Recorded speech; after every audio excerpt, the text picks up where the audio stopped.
Peter, and thank you, John, for having organized this conference, which I'm delighted to be part of. The topic that I'm going to address this morning is politicide and the impediments to a peaceful solution. I will argue that the diplomatic paralysis and the crippling impasse in the Middle East are embedded in the so-called peace process itself. As long as ending the Israeli occupation is not on the active agenda, the longest occupation in history will continue unabated. Moreover, peace will not be at hand as long as 1948 Nakba is not recognized for what it is, a form of ethnic cleansing, a colonial enterprise which covets the land without the people. Peace will also remain elusive as long as the 1967 occupation remains entrenched as a form of politicide,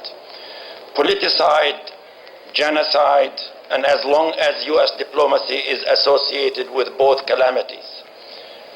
The late Israeli sociologist Baruch Gimmerling, who authored a book with the title Politicide, defined it as a process, and I quote, that has as its ultimate goal the dissolution of the Palestinian people's existence as a legitimate national, social, or economic entity, which may also include partial or total ethnic cleansing. This is the definition by Kimmerling. Politicide, rather than occupation, is a process that covers a wide range of social, political, military, and bureaucratic activities whose goal is to destroy the political and national existence of a whole community of people and thus deny it the possibility of self-determination. This is what Israel has been doing since 1948, destroying the very fabric of the Palestinian nation. It has intensified the destruction in 1967, and the process is ongoing.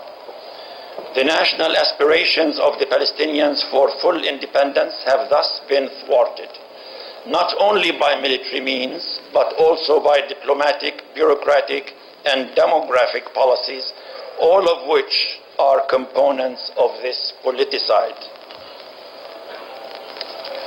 The real function of the peace process, therefore, has been to shelter Israel from the threat of peace, to enable Israel to escape its obligations to the Palestinian people under international law. These obligations have been effectively replaced by Israeli decrees presented as American peace initiatives. Not only has the U.S. succeeded in regularizing the 1967 occupation, but it has also engaged in diplomatic outsourcing, thus consigning part of the diplomatic facade to the quartet.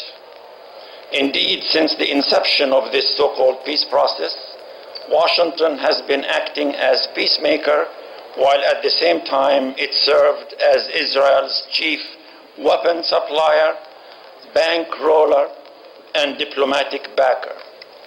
How did it manage to promote the Israeli agenda without being held to account? Most importantly, at present, how did the so-called negotiations become Mahmoud Abbas's sole strategic option? That's how he described it, when these negotiations have never produced any progress. Not at Camp David, not at Oslo, not at Sharm el-Sheikh, not at Annapolis, and not in Jerusalem recently. During the past few decades, Israel and the US have pursued policies which dealt a crippling blow to the two-state solution, which could have created an independent Palestinian state and terminated the Israeli occupation. This derailment was accomplished through futile but focused diplomatic efforts invested by presidents from Nixon to Bush II. 41 years have elapsed since the 1967 occupation, 15 years since Oslo, 8 years since the Mitchell Report, 8 years after Taba, 7 years since the Zini mission, 5 years after the roadmap, 6 years since the Saudi plan, and 1 year since Annapolis. After all this, peace has remained hopelessly elusive. But nevertheless focused, with the U.S. continuing to pretend that it is the chief, if not sometimes the sole peacemaker. Neither did earlier attempts to reactivate the peace process fare any better.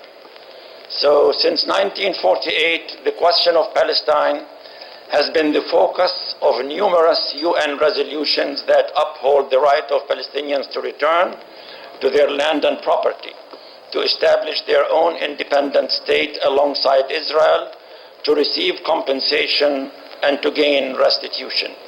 Indeed, a global consensus had prevailed throughout the 1970s and the 1980s in support of a diplomatic settlement based on the international legal framework.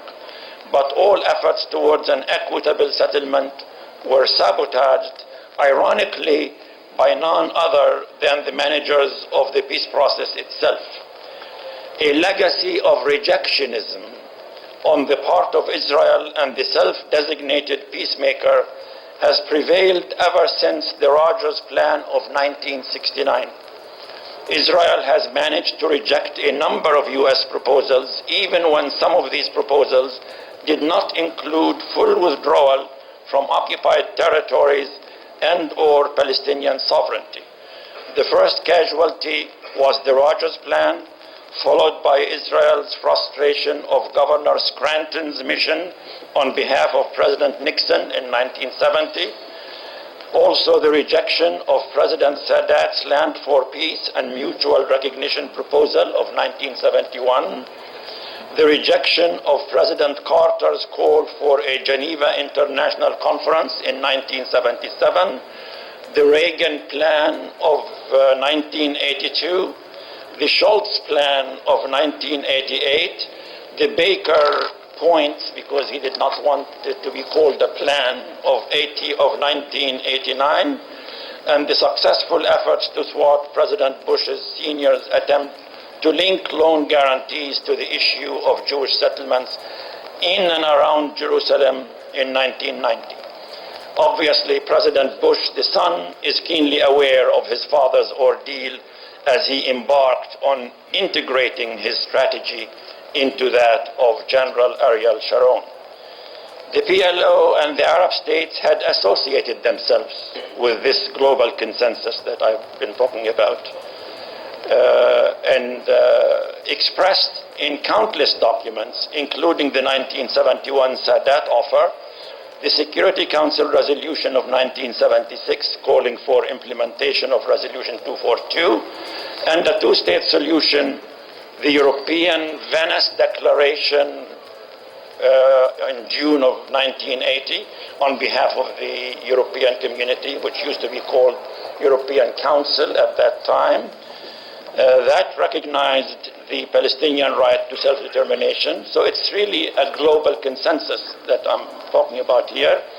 Add to it the 1981 Fahd Plan, which is a Saudi plan, and then there is, of course, the 1988 PLO recognition of Israel, the 1998 European Union Declaration, all the way up to the new Saudi plan adopted by the Arab League in Beirut in March of 2002, offering full recognition of Israel in exchange for ending the occupation.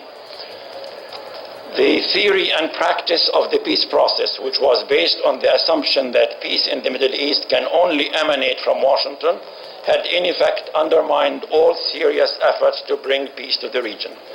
The history of U.S. foreign policy in the region during the past 4 decades reveals that every single administration since Israel occupied the West Bank and Gaza had a Middle East plan named after a U.S. president and or a Secretary of State.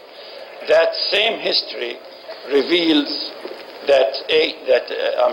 with the exception of Baker, who did not want it to be a plan, that same history reveals that each of these plans negated true Palestinian self-determination, raising the question of whether these plans had ever been meant for implementation. The common denominator of all these US plans was the non-recognition of the original injustice done to the Palestinians in 1948, by the way. Not one of them had acknowledged the inalienable rights of the Palestinian people to self-determination or the unambiguous need to terminate the 1967 Israeli occupation or provide restitution to the Palestinian victims. The Palestinians thus were denied all forms of international protection.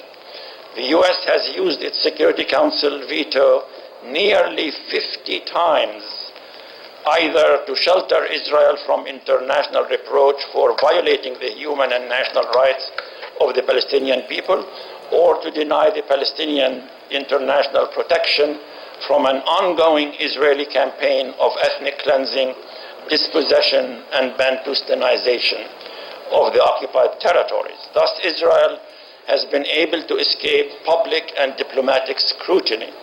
The US-led campaign against multilateralism has been pursued so vociferously and actively that any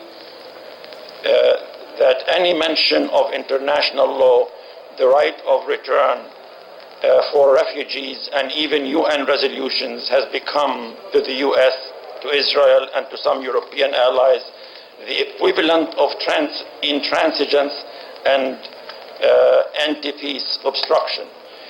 Why has peace been such a threat to Israeli leaders? And I will conclude with this, just one page of conclusion.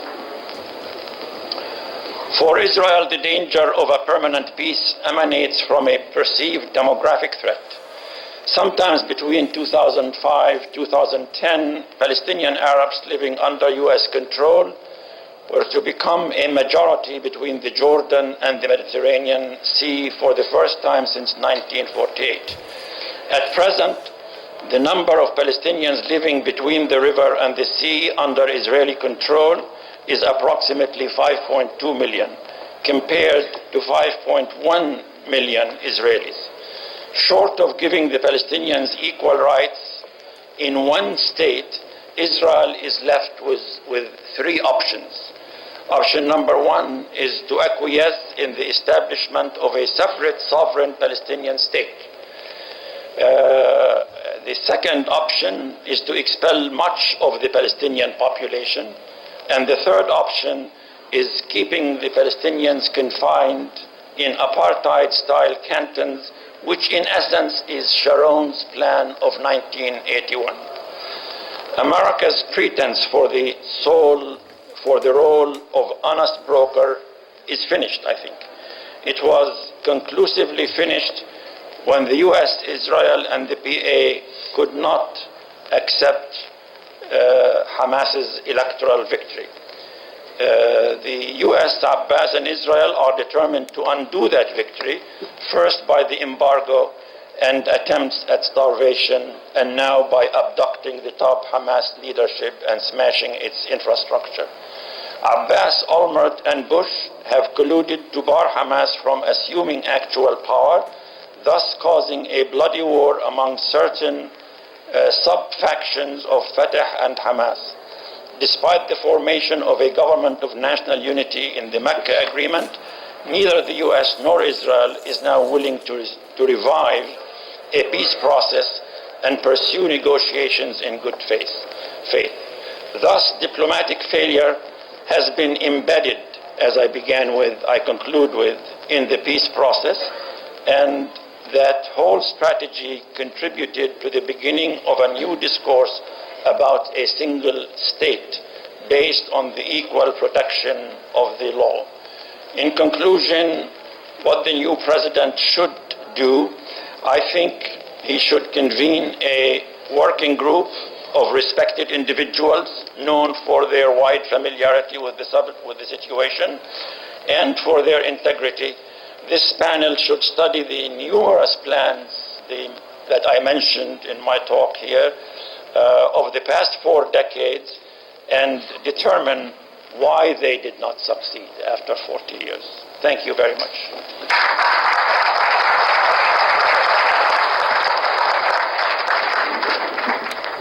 Naseer, thank you very much.